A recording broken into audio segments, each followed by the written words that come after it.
It's a show of unity and dedication by 5 Sahel leaders and the French President Emmanuel Macron, meeting in the Malian capital Bamako to hammer out a plan of action for the rapid deployment of a multinational force. The French President wants to eradicate extremist groups and drug traffickers. Je ne parlerai pas à proprement parler. I would not talk over war as such, because that's what they want. And for that you will require an enemy worthy of the name.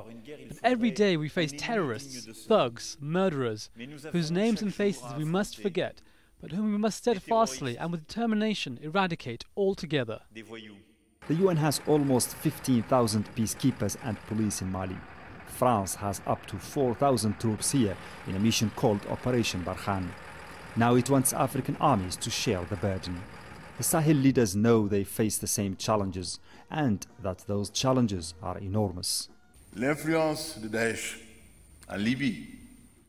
The influence of ISIL in Libya and the chaotic situation has turned this brotherly country into a logistic base over the Sahel, with consequences for the rest of West Africa.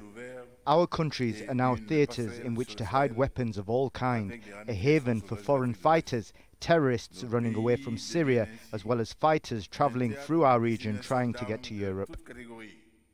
Discussions about the 5G force have been going on for 3 years, and after months of lobbying by France and the African Union, the UN Security Council adopted a resolution last month approving the initiative.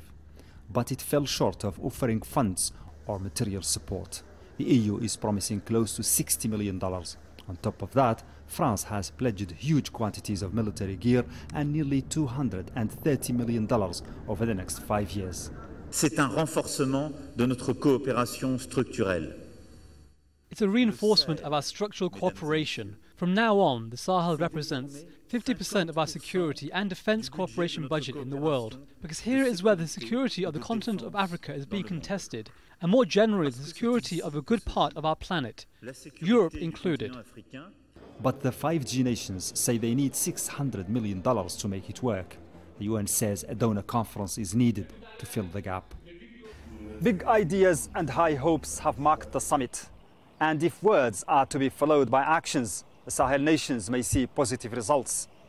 But 2 major flaws may continue to haunt the project: lack of funding and the absence of final solutions to long-standing socio-economic conflicts in the region.